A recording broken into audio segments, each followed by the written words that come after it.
clock. Oh, you already know what it is, man. Ooh and Jay, they coming through. Straight no chaser. Straight from the hip. Straight from the hip, don't need no script, just need a microphone. My man Coach Boo gon' take you to the entertainment zone. They got the stats of this and that to keep this show on point. And when we're done, we have some fun and rock this funky joint. So if you will, sit back and chill, give us a chance to show ya. If one of y'all would like to call, we'll talk just like we know ya. We take control, then start the roll, and then there ain't no stopping. It's time to dip straight from the hip. Hey yo, let's get it poppin'.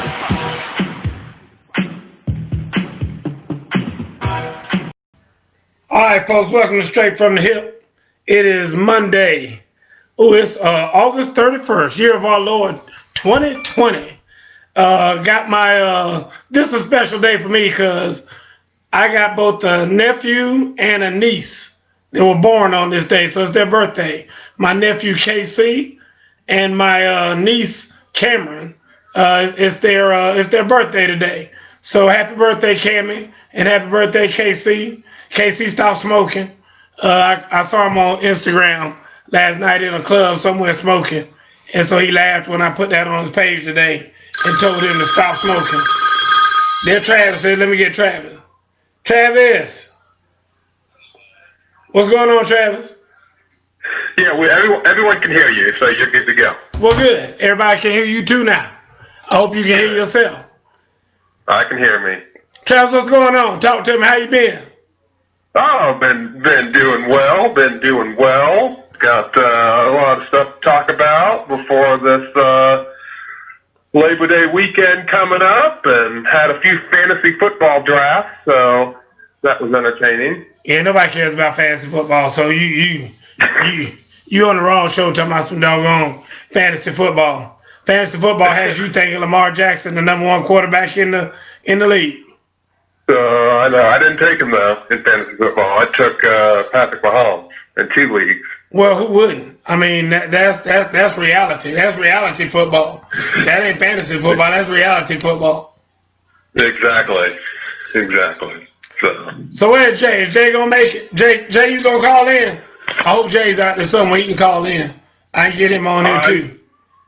I know Jay said he had the kids tonight and was working on some office stuff, but he was going to try and reply in the comment section. So. All right. Well, Jay, you can read your comment, Travis. I can't see the comments, so I don't know what's going on. So I'm gonna let you take care of that then. Don't worry about the comments. I got them. Well, Travis, you drive and tell me where we headed. Well, I think we wanted to start off. It's kind of been an interesting week. Just in terms of had a lot of celebrities and important people pass away, with Chadwick Boseman.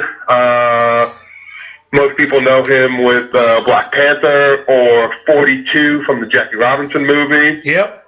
Also, John Thompson Jr., or the second, died late last night. Former NCAA champion head basketball coach with Georgetown. Mm-hmm. Also, Clifford Robinson passed away this past week. 18 years in the NBA. NBA All-Star, was a second-round pick when he came out of college. Yep. And then I just did see that Luke Olson, former NCAA basketball head coach with the University of Arizona, passed away. So had a lot of unfortunate people pass away. So you kind of wanted to send our condolences to them and their family and acknowledge that. So if you had anything to say about any of those, go ahead. I mean, here's the deal. First of all, Luke Olson, for guys who don't know him, he was a beast back in the day. He was, one of the top 10 coaches. I think he still got in the top 10 as far as number of wins and whatnot. He made Arizona a national power. Nobody cared about Arizona until Luke Olson was out there doing what he did. I think he had players like Sean Elliott and some of those guys come through there, if I can remember correctly.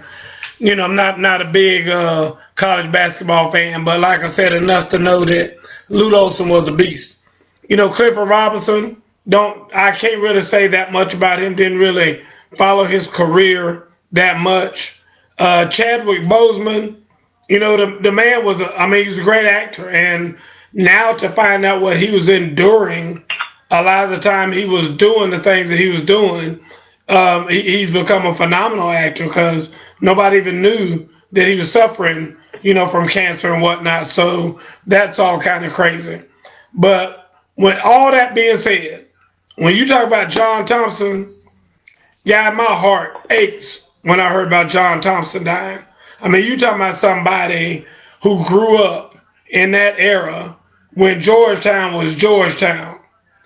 And John Thompson was the leader of all that. I'm talking about Patrick Ewing, Dikembe Mutombo, Alonzo Mourning. All of us would pack in a dorm room to watch Georgetown games. And, half our football team at Vanderbilt, we loved us from Georgetown. David Wingate. All those guys, we used to just fill up a room. And John Thompson, of course, was the dean of all that. He was so elegant when he spoke. He was that guy that you couldn't find a single fault in that man. It was just like everything he did. And he was known for that towel that he used to wear over his shoulder and everything. And when I just think about John Thompson, about how there was not a black person alive that didn't wish they could meet John Thompson and wanted John Thompson to be their daddy. Because John Thompson was just a phenomenal man, a phenomenal figure, and we all just loved John Thompson. So I was devastated when I saw that news this morning. And I broke the news to Jay. I said to him, I said, man, they just said on Get Up this morning that John Thompson died. And Jason was like, WTF. That's what he sent back to me. So we were devastated this morning to find out that news. So our condolences, of course, to their family and to the basketball family. There's a lot of guys, I'm sure, they'll be dedicating stuff to John Thompson because he was just that kind of guy.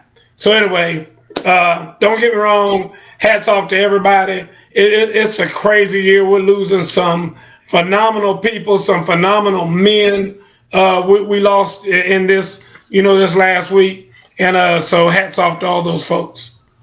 Absolutely. I was actually watching before we were talking.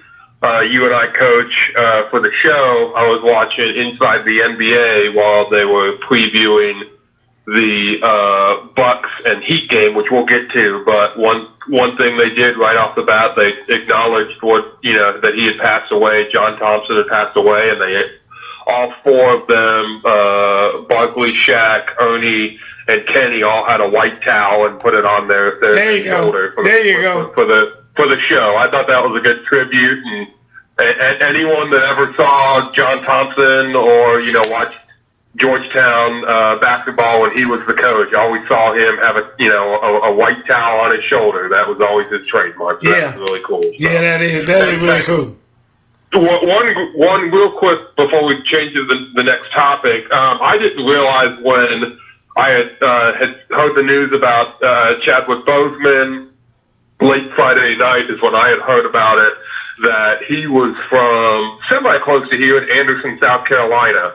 So I didn't realize that he was from South Carolina and played at T.L. Hanna High School. So I know it's not Georgia, but that is close to here. And anyone that's seen the movie Radio, that's the same school that Radio it references, and where that whole story came from was T.L. Hanna High. So yeah, you always know how to mess up a segment.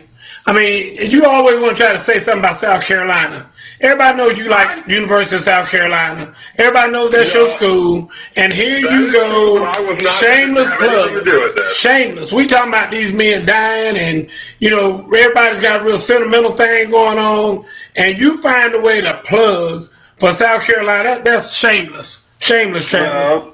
That had nothing to do for the University of South Carolina. Wow. Wow. Yeah. Devastated. Devastated. Exactly. Yes, sir. Well, we are going to switch topics here. I'll give you a few minutes to talk about youth football and high school football going on here in Georgia. So I know there's some news going on, so go ahead. Yeah, most folks who follow this show know that I'm the vice president of Gwinnett Football League. We're one of the largest youth football organizations in the country. We basically do from 6 years old up to 8th grade.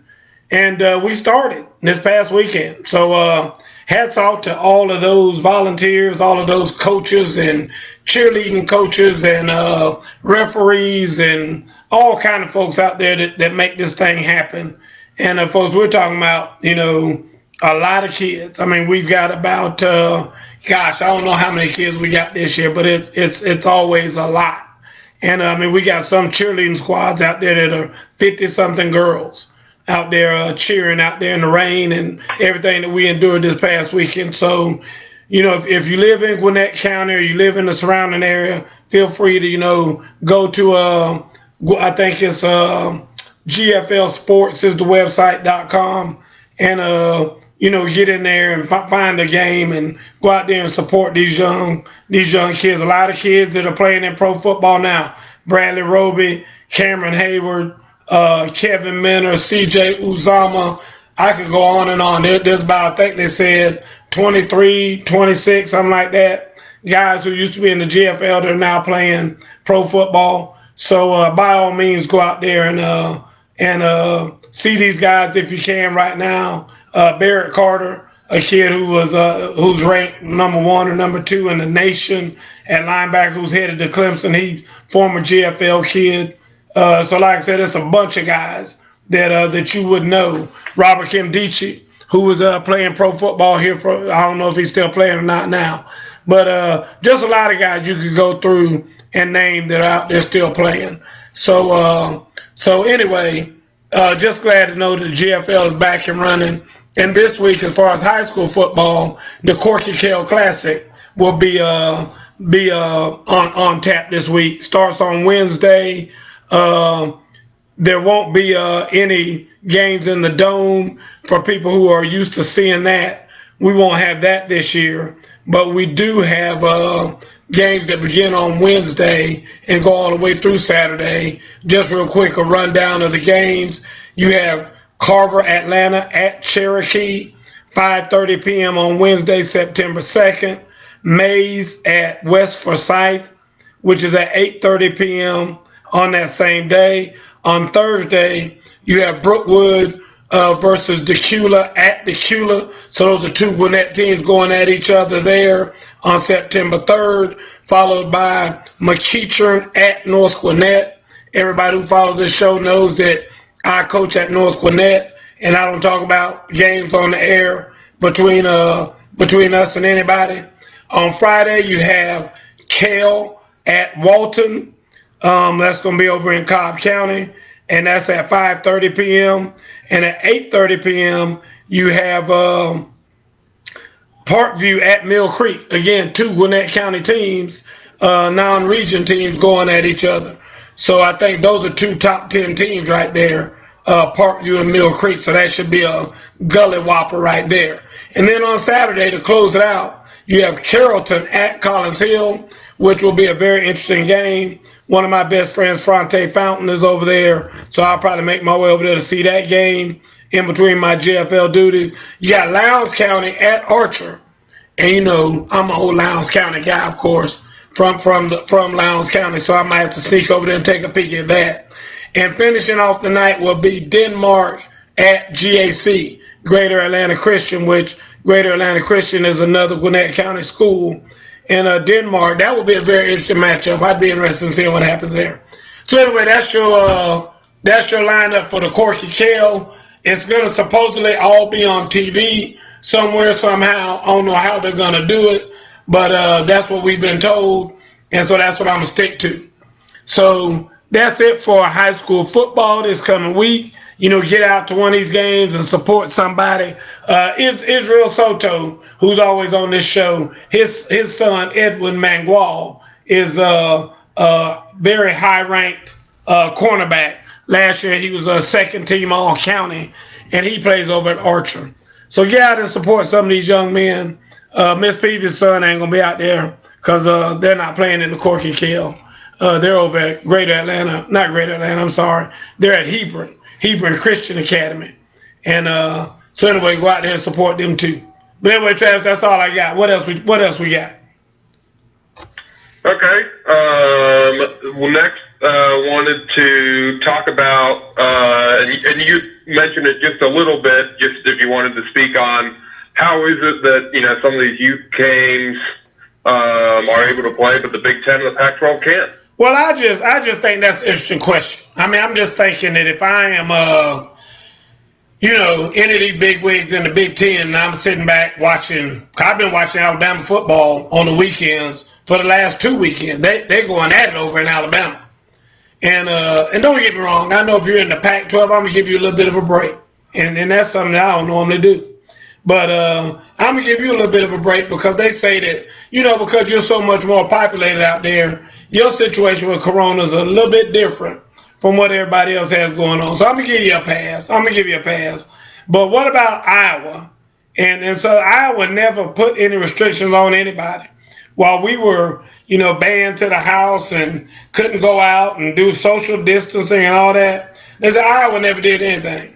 How are they feeling about it? How is Tyler Goodson, who's from Metro Atlanta, but going to school out in Iowa, how's he feeling right now about, wait a minute, why are they playing football back where I'm from? There's a whole lot more packed and densely populated than I am out here, and we can't play football out here. That's my thing, Travis. How would you answer that question? Yeah, I just think it's real interesting.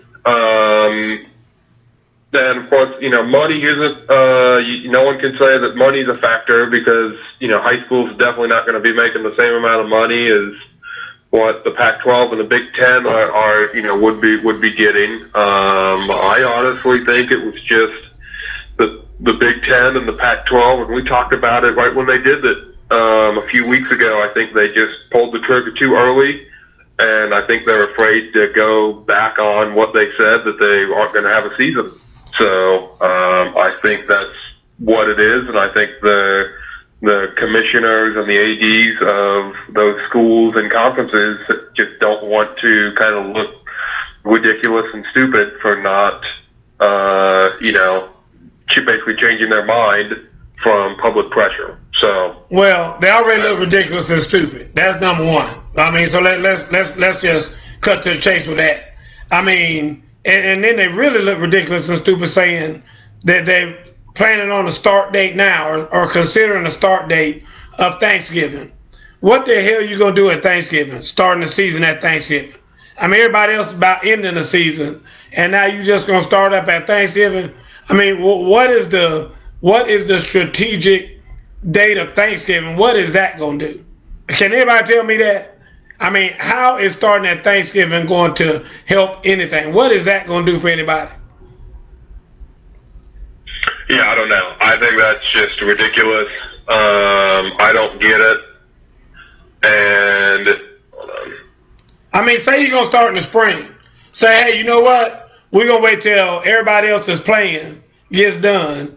And then after that, we can be the center of attention, and we'll go ahead and start after they get done. So we're just going to wait and start in the spring. Why would you start at Thanksgiving? Why? Did you just look at a date on the calendar that had something on it and said, let's see what that said. What is on that date right there? Yeah, let's just do it on that day. Let's do it on Thanksgiving. Let's just start then. Who does that? And Thanksgiving is a Thursday. Who would start on Thanksgiving? Who does that? That doesn't make any sense.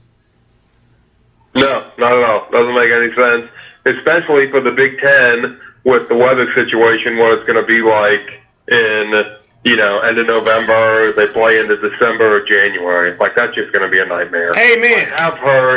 I have heard a scenario that I don't know if where I heard this was just this guy's opinion or if this is being thrown around the Big Ten, but they're considering doing a semi-bubble where all the Big Ten football teams are going to be playing in one of 3 or 4 cities, all of which that have domes.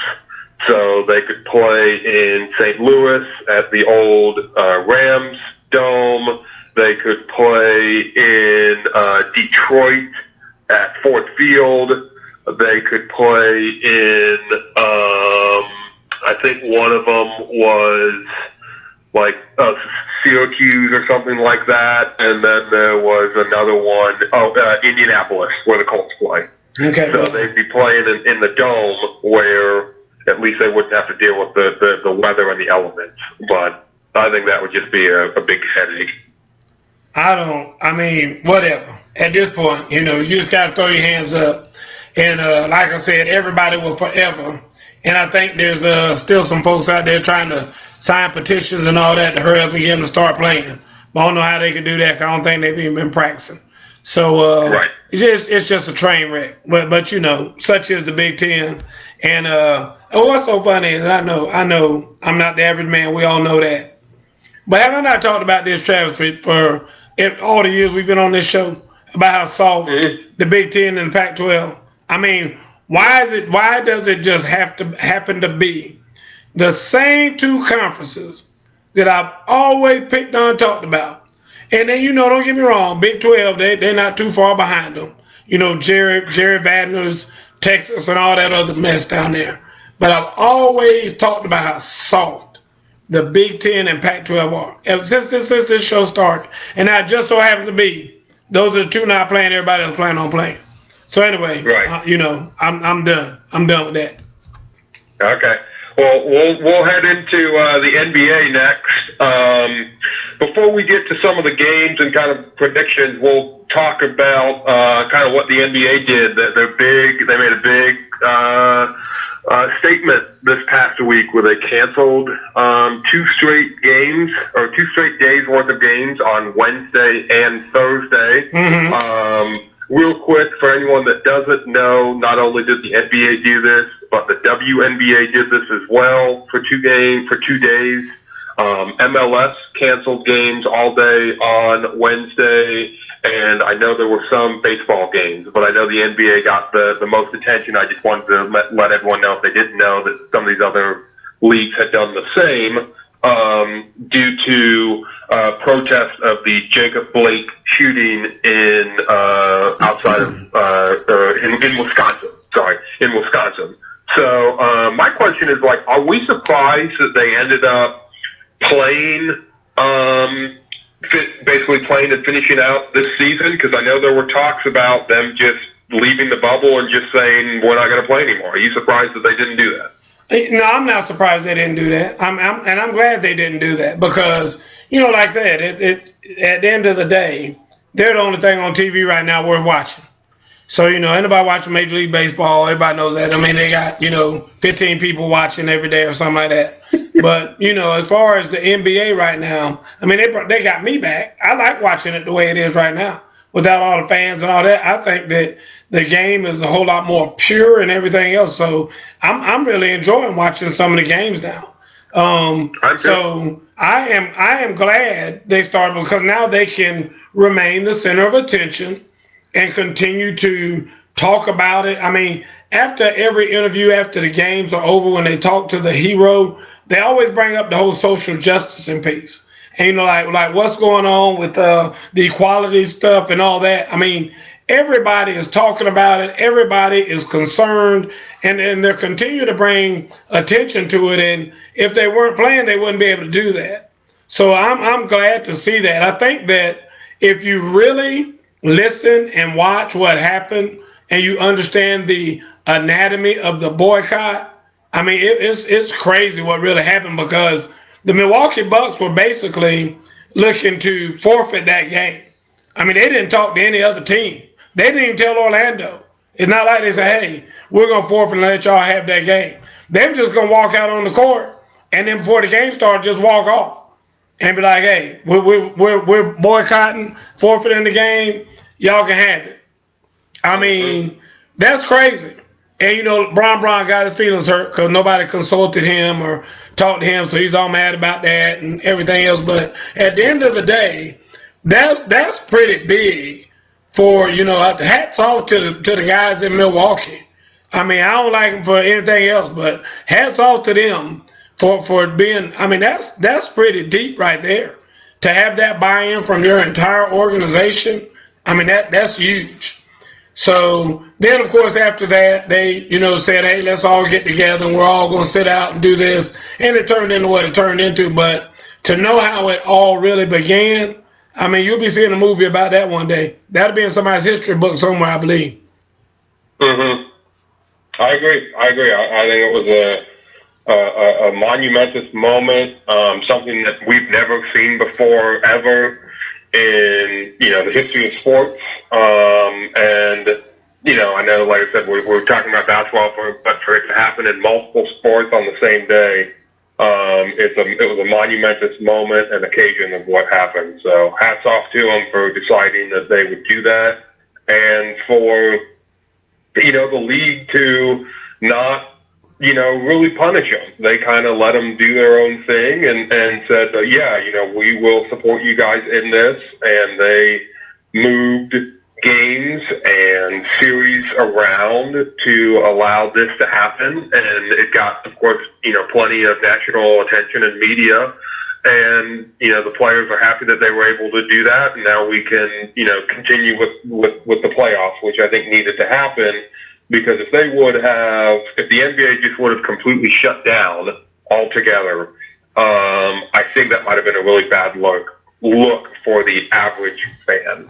Oh yeah, no doubt, because it definitely got attention from the average fan because they realized what was going on. But if they would have just said, we're not going to play, period, we're done with the season completely, there's no NBA champion, I think the average fan that doesn't really watch NBA, I think would have been really upset about it because even though they may not watch the NBA on a regular basis, they're still going to watch the NBA playoffs, and they're going to want something to watch.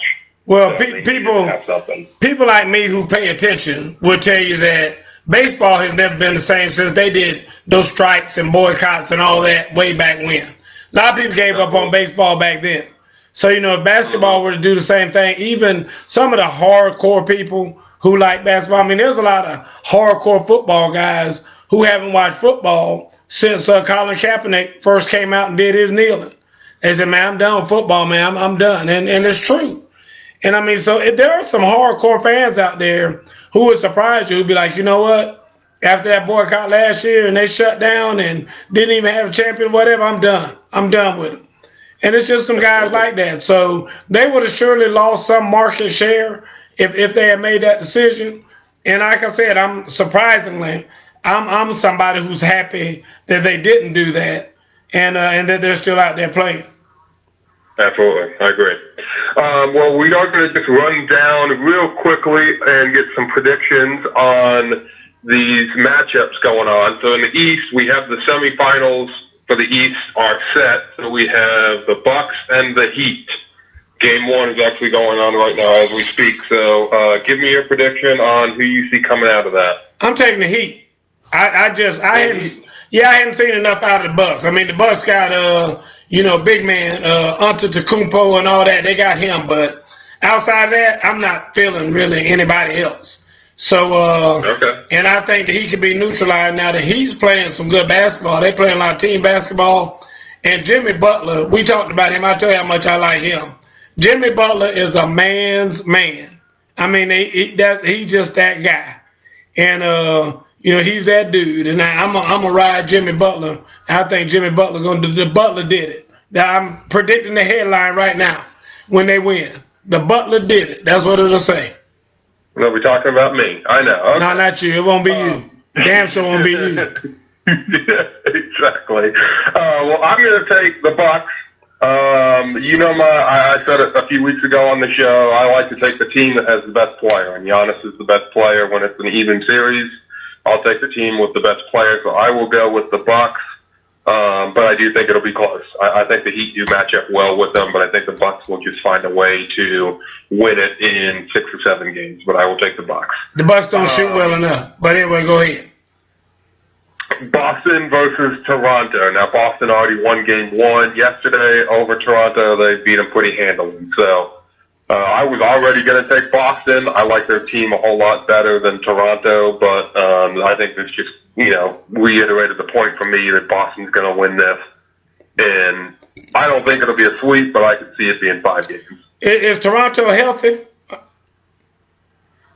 I don't think they're fully healthy. I think they may be missing one guy. I was gonna say, if Toronto is healthy, I'd take Toronto, and I need to know who's out or whatever, because I tell you I don't follow that deeply. But if they beat them like you said handily, Toronto must have somebody out, because either Siakam or I don't know who else. Somebody got to be out. Kyle Lowry, somebody must be out. So I'm gonna wait on that. I'm gonna table my decision on that until I find out who's out and how soon they're coming back. Okay, I will let you have that one. In the West, we saw the Lakers and the Clippers advance. I don't think we were really that shocked on either one of those scenarios. Lakers won in 5. Damian Lillard's a really, really good player, but they just didn't have enough for the Lakers. And then the Clippers won in 6. Luka Doncic is fantastic, going to be a star, but similar scenario with the Lakers. The Clippers just had more talent and just a better team overall, and they won in 6. So not surprised on either one of those two advancing. We still do have the Rockets and the Thunder going Game 6. I said it at the beginning of the series. I will stick with my prediction. I'm going with James Harden and the Houston Rockets in 7. I'm definitely going for the Rockets. I mean, I said that too. I don't. When you talked about Westbrook being out, I said it don't matter. You still got Harden, and Black Jesus is going to lead them. So yeah, I'm still taking them. Okay. And what I think has probably been the game of the series of the playoffs has been Utah-Denver. For anyone that hasn't been watching this, it has been absolutely fantastic. Every game pretty much has been competitive. Jamal Murray last night put up 50 and just hit almost every single shot he, put up in the fourth quarter to give them the win. So, and this was in Game 5 when Donovan Mitchell put up 50. So it's been a back and forth thing. This game's going to 7. I will go with Utah with Donovan Mitchell, but it would not surprise me if Denver wins, but I will go Utah. I'll go with Utah too. I'm going to take Utah, but because, Murray, and he had a hell of a game. He couldn't do that tomorrow if he went in his backyard and shot on his own goal that he's used to shooting on there. He couldn't do it tomorrow, and nobody guarding him. He wouldn't be able to shoot that ball the way he shot it last night. It was one of those things where he was in the zone. He absolutely torched him, absolutely lit it up. After the game, he had a lot of emotion and whatnot. I think he really just woke up after the game. I mean, it's one of those things where I don't even think he realized what he was doing. That joke was just firing him up, and he did very well. But he won't be able to do that again. And I think that Utah will go ahead and it's really, it doesn't matter, because whoever wins this gonna get the brakes beat off of him in the next round. So yeah. I mean, it don't even matter. I mean, let it be whoever they want to be. It doesn't matter. They're probably gonna get swept. Yeah, maybe not sweep, but maybe in 5. We'll have to see who's playing. Yeah, but I agree. I don't think it's gonna matter in the long run. But it has been the best. It has been the series of the NBA playoffs so far. I'll give it that. So. Or that, but I mean, that cannot be very good too. I mean, you could have the number 99th ranked boxer fighting the number 100th ranked boxer, and that'd be a hell of a fight too. But I mean, they ain't necessarily good. It's just competitive. So it depends on what you're used to. I mean, I've enjoyed what I've watched, but I can't take but about 4 or 5 minutes of that at a time. I don't like watching those games. Yeah, so I got to see a little bit more, and I'm not seeing what I'm accustomed to seeing when I watch the basketball game. So I can only watch a little bit of that. So if you say it's good, it's good, because I'm sure you watch every minute of it. Yeah, basically. Maybe not every minute, but at least 80% of it I'm watching. So there it is. Exactly. We are now going to head to the NFL, or we might as well just label this section the Jaguars section, because they are taking ridiculously to go ahead and get the number 1 pick. So first off, this past week, they trade Yannick Ngakoue, who is a young defensive lineman, defensive end, who is extremely talented, extremely good, probably their best player. They trade him to the Vikings for a second-round pick in this upcoming draft and a fifth-round pick in the 2022 draft. But wait a minute now. I'm not going to blame that on the Jaguars. Because I know Njokwe, or however you say his last name, I know he was looking to get out of there. I mean, so much so that he accepted $12 million from the Vikings, and he was going to make $18 million if he had just stayed there and played. So he wanted to get up out of there anyway. So I'm not going to necessarily blame that on the Jaguars and say they're tanking because, I mean, old boy was trying to get up out of there. Come on, they're tanking. I don't know why you say they're tanking. I mean, why would you not want to get rid of somebody who didn't want to be there and is willing to go and save you, a bunch of money anyway, at least $6 million? Why not let him go ahead and go? I'd let him go too. I mean, I don't think that's tanking. When it's your best player and you don't even get a first-round pick for him, when they probably could have gotten a first-round pick for him. But here's the thing, Travis. I mean, if they could have gotten the first-round pick, that's not going to keep them from still getting another first-round pick. I mean, that's still not. My whole point is that if they could have gotten the first-round pick, they would have gotten the first-round pick. I mean, what's to keep them from getting the first-round pick and then having two? If you're going to tank and get another first-round pick. So I don't think that has anything to do with it. I mean, at the end of the day, when you have somebody in there who, there used to be a movie out called Fish to Save Pittsburgh. Y'all look that up, Miss Pete. Y'all look that up and go watch that and tell me about it. Starred Dr. J. And it had a bunch of cameos from some NBA players, but Dr. J was the main star in it. And but in any event, they had a guy on their team who used to wear a piece of had some tape and a sign stuck on his back that said "Trade me" while he was playing, while he was out there playing basketball. When you have that kind of poison in your locker room and in your organization, man, go ahead and get rid of that man and let him go on about his business. So I mean, if they did that with Njokwe, good, get him out of there. I mean, you don't want to have to go in there every day and see somebody looking at you like, he been eating doo-doo sandwiches all day. Let him go ahead and get his butt on out there. Okay. Well, I just think I just don't see you trade your best player and still say that you're trying to be competitive, especially when the last, year to year and a half, you've traded a lot of good players. And it just seems like piece by piece by piece, they're just trading people. But Travis, he's your best player, but you still suck. I mean, do something. I mean, that's what I'm saying. What good is it if you have a phenomenal player like him, but you still going like 4-12? I mean, dude, do something different, because that ain't working. So therefore, if you can trade him and get something better, or you can trade him and improve your team, and you believe it's going to improve your team, by all means, baby. I like it. Let's do it. I agree. I like it. My next question was, do you like this for the Jaguars and the Vikings? And I like it for both teams. I really like it for the Jaguars because you got more picks to try and rebuild to make this team better, and I like it for Minnesota because you got an elite pass rusher or a top-end pass rusher, and yeah, you gave up a second-round pick and a fifth-round pick in next year's draft, but in the grand scheme of things, if this guy gets you to a Super Bowl and NFC Championship game, I'd take that if I was a Minnesota Vikings fan, and they are definitely in a win-now mode with the defense that they have. So I like it for both teams. I think it's a win-win on both sides. Well, as it is with most trades, you won't really be able to tell until the next 3 years. If Njokwe winds up being, all pro for the next 3 years, you say, oh, that was a bad trade. If Njokwe, starts to go downhill and decline and he's out of the league in the next 3 years, you say, hey, that was a great trade. So, I mean, it's one of those kind of things.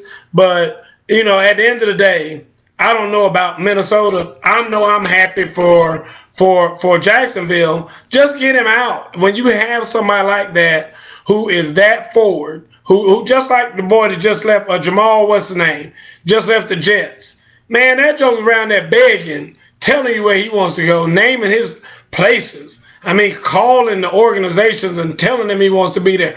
Get him out. Why would you want that to be in your organization when he's like going to his locker every day like, I hate this damn green. I can't wait till I don't have to wear this green jersey. Why would you want to be there? Why would you want him there? Man, get him out of there. I agree. Good for him. Yep. Well, we're going to go straight to the other big Jaguar news happened today of them releasing Leonard Fournette. They're starting running back that they've had for, I believe, the last 3 years out of LSU. So that came out as a shock to me. I don't know about you, Coach, but if Jaguar didn't want to be there, we know Fournette didn't want to be there. So what do you think about this? And what if you could name 3 or 4 teams that you could see Fournette going to? What teams do you think could be looking at him? Well, I mean, first of all, let me say this. It's not a surprise to me.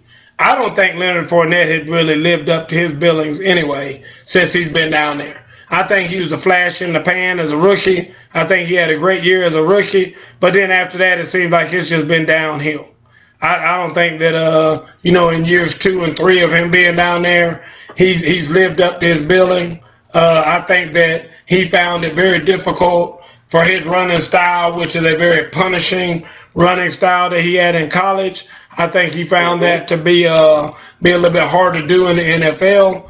And so I think that he's a flash in the pan kind of guy. Now, where could he go? He could always go to the home where old beat-up running backs go to die, and that is the Atlanta Falcons. He can be right up there with Todd Gurley.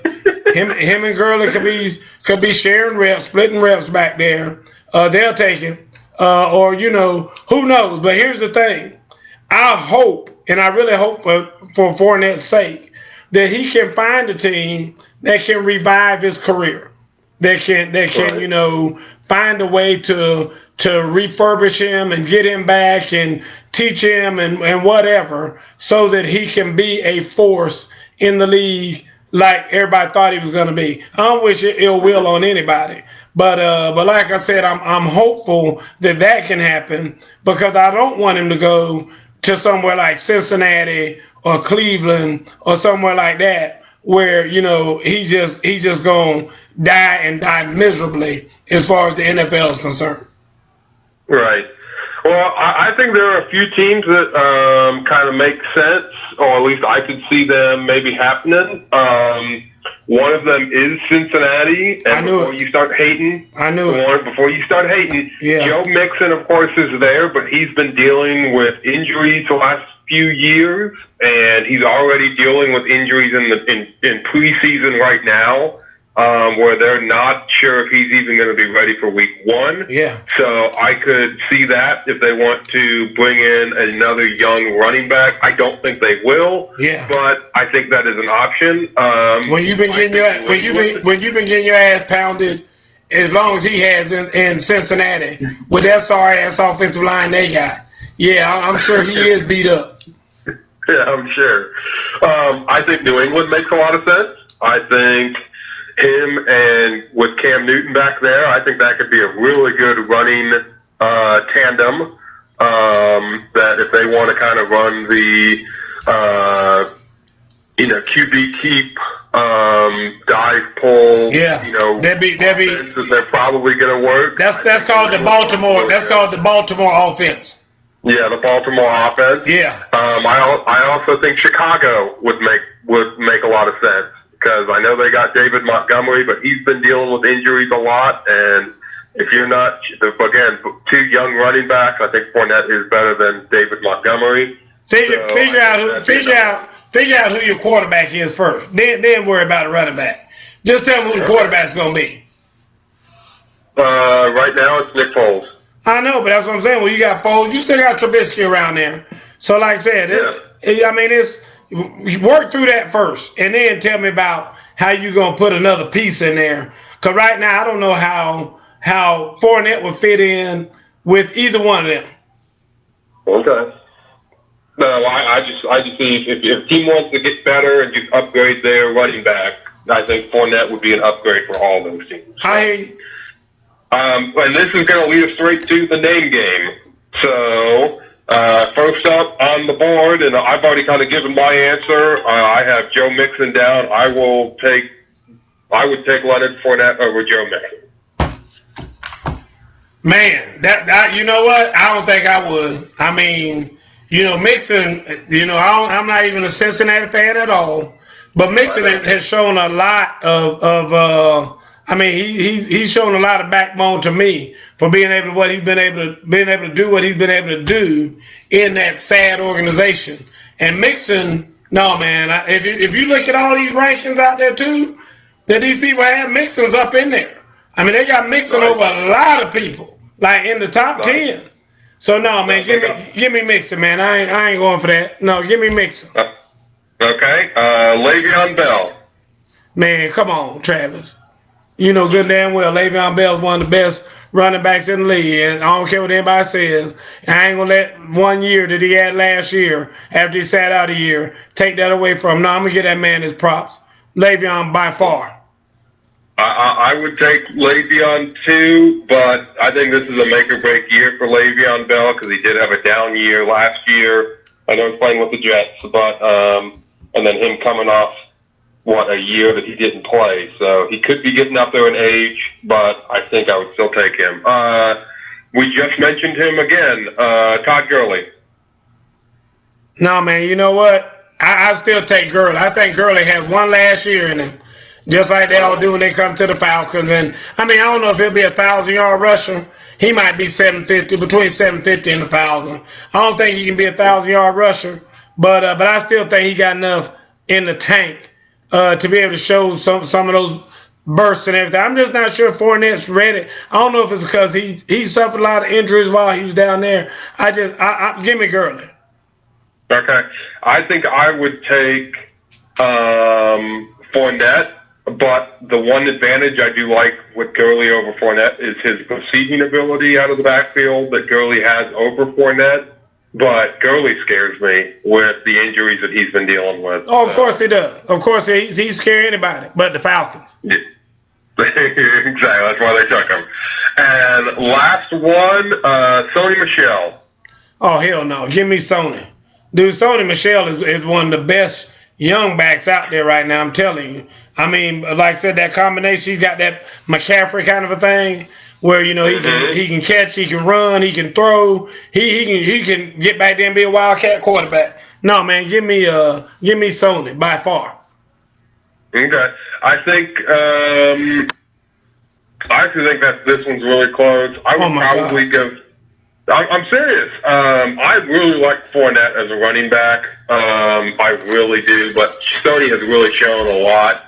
I didn't think he was going to be this good coming out of Georgia. I just thought he was a product of the Georgia system. Dude, I'm telling you that he is one of the best young backs out there, and I can't believe you gonna take some doggone Fournette over Sony Michel.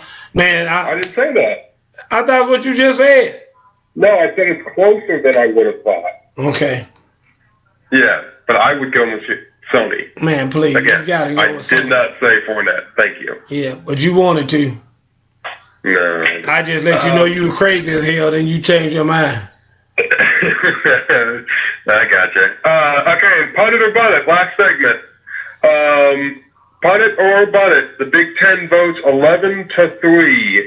The ADs vote 11-3 to postpone football and not play. I know we talked a little bit about this already, but does 11-3 surprise you? Dude, I'm a bun it. I would have thought it. I would have hoped it would be a lot closer than that, towards being a tie or whatever.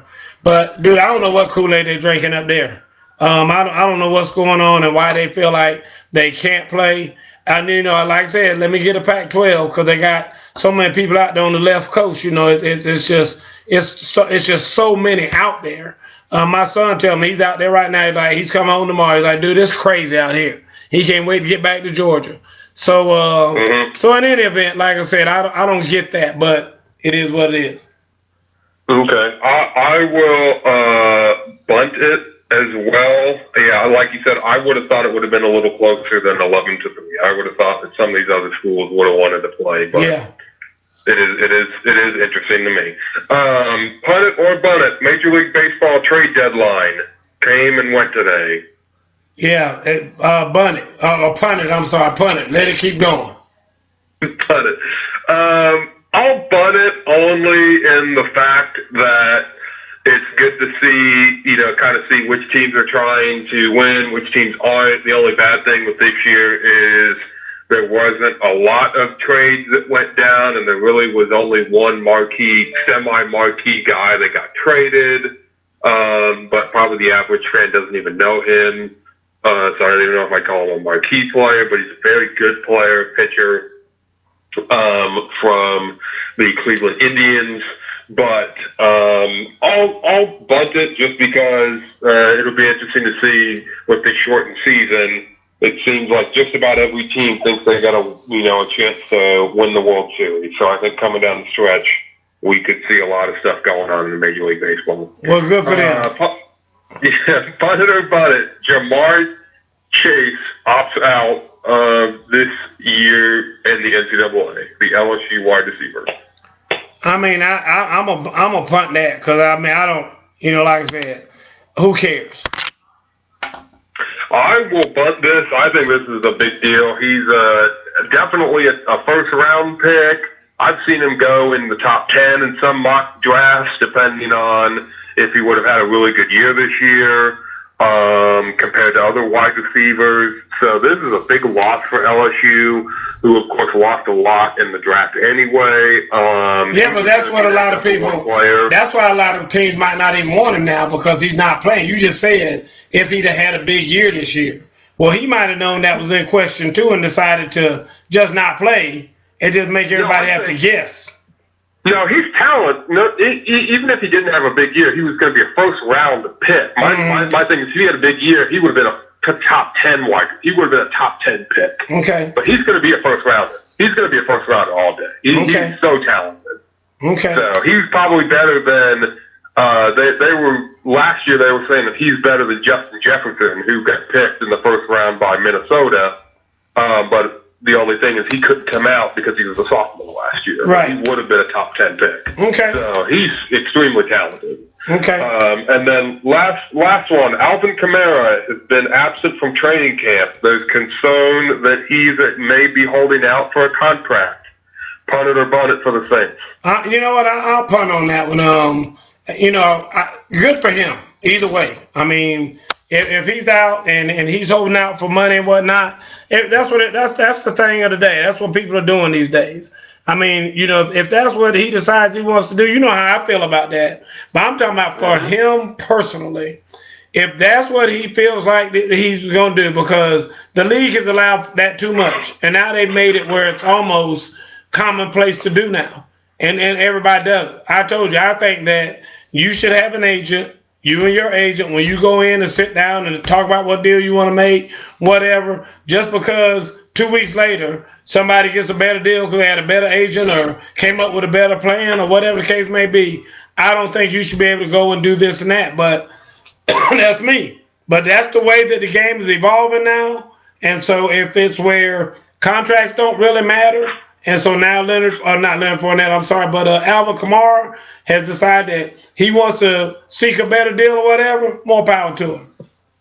Yeah, I agree. I'm gonna bunt it. I will say if he doesn't play this year and he ends up holding out for the whole season or part of the season, I think it's a big blow for the Saints, who do have Super Bowl aspirations. Oh, ain't no doubt. Ain't no doubt it's a big blow. I don't see them being able to. They still may be able to make a playoff because of the division that they're in. Yeah, they'll win the division. They'll win the division without him. But without him, they won't have a chance at a Super Bowl. But with him, they definitely do. So that, I think, is a big deal for a Saints perspective. So good for him to try and get his money, though, because he's definitely earned a better contract than the rookie one that he's still on. So, sure, I agree. But other than that, that wraps us up. So you can go ahead. If you got a jackass of the day, you can go ahead and we'll sign off. I do. I got jackass of the week. I mean, I got a couple. Obviously, talking about all the Big Ten Grand Poobahs or whatever they call it out there over all these schools and whatnot. I mean, they could definitely be the jackass of the week. You got middle school and elementary school kids out playing, and fans going to the game to watch them and everything, and then you can't play. And now you got high school getting ready to get started in Georgia, already going in Alabama, but you can't play. You say, okay, well, those are young people, don't know what they're doing, blah, blah, blah, blah. Okay, but the NFL getting ready to get started up too, but you can't play. So that they would be my number one jackass of the week, or my number two jackass, I'm sorry. My number one jackass of the week goes to Death. Death, you the jackass of the week for taking all these folks away from us. Like I said, I'm really, folks, I can't tell you. It's just sometimes you hear about somebody passing away and your heart just stops or skips a beat or something like that. That's what happened to me today when I saw John Thompson. And I'm still hurting over the fact that he's not around anymore. And I never met the man, never talked with him and whatnot. But just the fact that I know that he's no longer alive has impacted me tremendously. And I can't explain that to you, but like I said, that's true. So Death is my jackass of the week. Folks, we got to get out of here. I want to thank Travis Butler, as always, for being my co-host tonight and navigating through the show with me. Want to thank Miss Peavy and Travis. You didn't read me no comments or anything, so I don't know who else was on here tonight. But thank everybody who was on here tonight, and we appreciate y'all. We'll see y'all next week. Good night, Miss Francis. Right from the hip.